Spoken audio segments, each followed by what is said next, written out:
Well, good evening, class. Tonight we're going to be starting in Unit 2, looking at two chapters. Chapter 3 on demand, supply, and market equilibrium, and then number 4 on price elasticities. And demand is a term that economists use to describe a schedule or a curve that shows the various amounts of a particular product that consumers will buy at each of the series of possible prices during a particular period. And as you might suspect, there's a thing called the law of demand that says all other things being equal, or the Latin phrase ceteris paribus, as prices fall, the quantity demanded rises. That is to say, people are willing to buy more lattes at Starbucks if they're a little cheaper. And if they raise the prices, they're likely to buy less. That is to say, as prices rise, quantity demand falls. So that we have an inverse relationship between quantities demanded and prices. Well, each of us has our own demand curve, and they're different for lots of different reasons, but our individual demand curves, it's also useful to look at market demand, which is simply just a summation of all the individual demand curves and the schedule of number of products desired at each of the various prices. Now, there are things besides price that drive. While price is probably the primary driver of demand, there are other determinants of demand as well. These include things like taste or preference, and prices of related goods. And we'll talk a little bit more about that depending upon whether the related good is a substitute or a complementary good or independent good. And also the number of consumers in a particular market. And then finally, expectation of prices. What are expected prices looking like down the road? Well, we have various types of goods that can be demanded, and in most cases, we have what are called normal or superior goods, and these are goods whose demand will increase or decrease directly with income. So as income goes up, we'll demand more. If income drops, we'll demand less of that particular what we call normal good.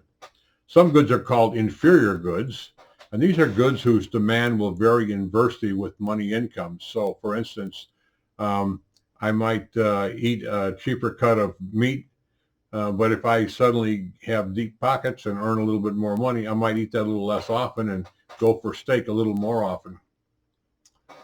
There's also goods that we call substitute goods, and these are goods that can be used in place of another good.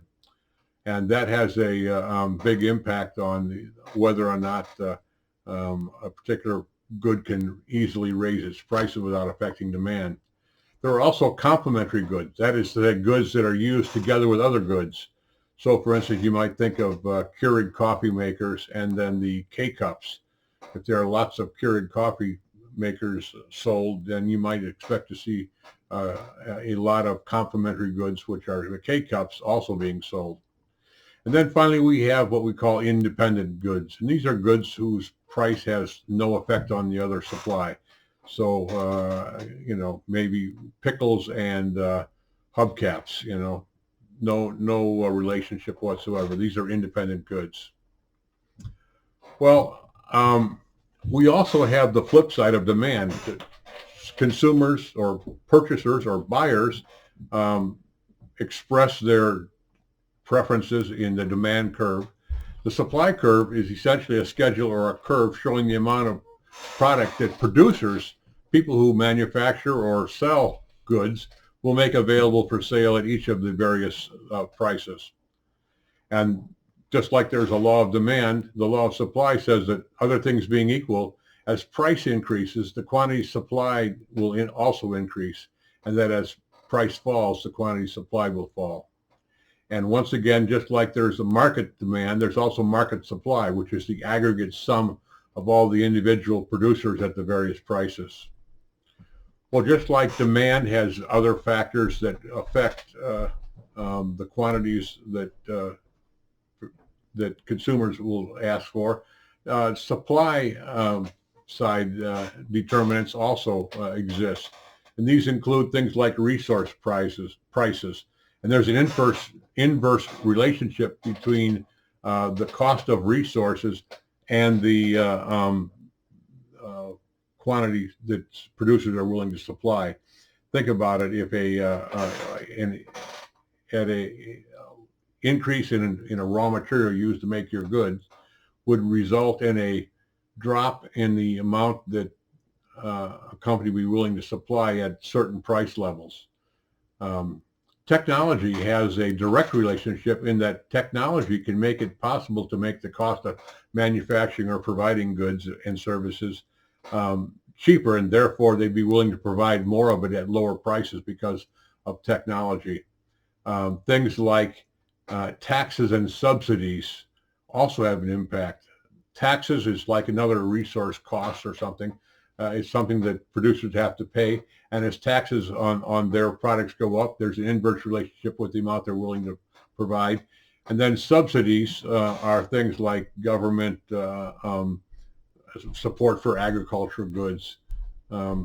This has a direct a relationship with quantities that producers are willing to supply at various prices.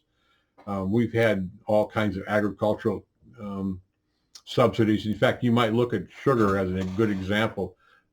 Sugar producers in the U.S. have been subsidized for years, and there's often a difference between the world market sugar prices and the prices for sugar in the U.S. by 100% higher. That is, say, U.S.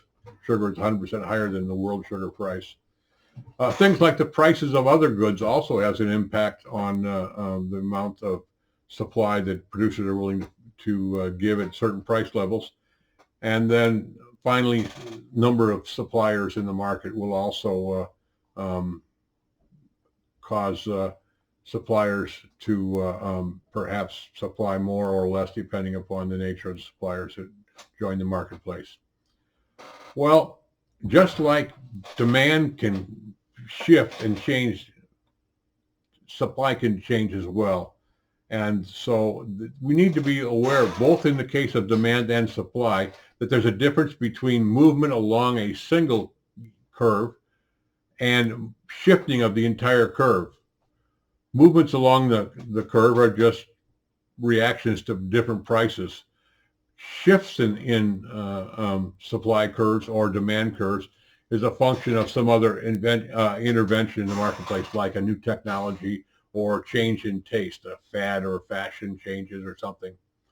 But markets have this amazing ability to take all these demand curves that individuals and markets have and the supply curves and come up with a price. Prices just don't fall out of the sky. In fact, prices essentially result in the give and take in the marketplace between buyers and producers based on their preferences in demand or supply based on prices. And essentially, what we're looking for in markets, what we typically see in well-functioning markets is an equilibrium price, or sometimes what's called a market clearing price. And the market clearing price or the equilibrium price is the price in a competitive market at which the quantity supplied and the quantity demanded are equal. Recall, of course, that the demand curve slopes down, the supply curve slopes up, and where these two curves intersect is a price where the market is in balance. That is to say, people are willing to buy what suppliers are willing to supply at that particular price. If, in fact, we have surpluses, that means that the quantity supplied exceeds the quantity demanded at a particular price level. So if the prices were arbitrarily or artificially set at some level above equilibrium price, you'd have a surplus. That is, say, producers would have unsold product. And by the same token, if there were shortages, we have shortages when we have the quantity demanded exceeding the quantity supplied at a particular or specific price. Often this is what happens when government intervenes in markets. For instance, in the case of things like wage and price controls or rent control, what happens is government, with good intentions, wants to help people who can't afford to pay much for an apartment, they'd say that we're going to arbitrarily set the price of apartments at, say, $400. Well, guess what happens? If there are no landlords willing to offer apartments at $400 because they can't make money at that price level, then we're going to have a shortage of housing.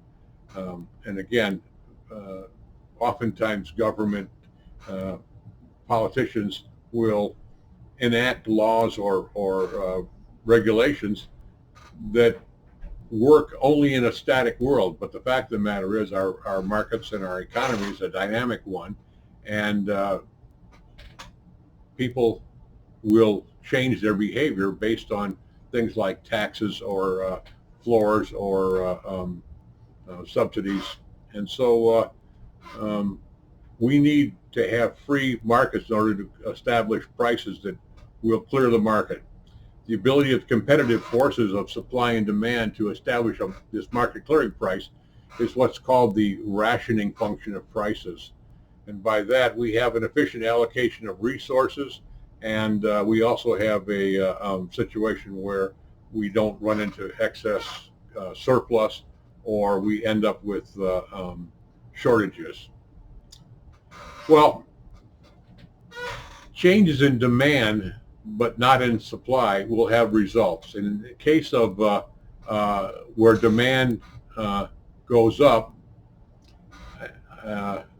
we're going to see prices rise because if supply doesn't move with it, the only way to get more is to drive the price up.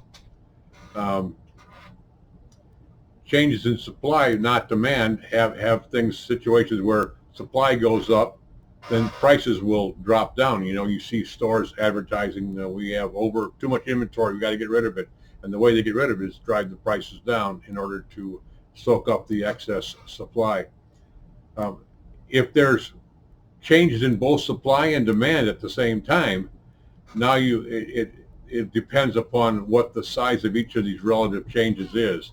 This would, if the demand is greater than the change in supply.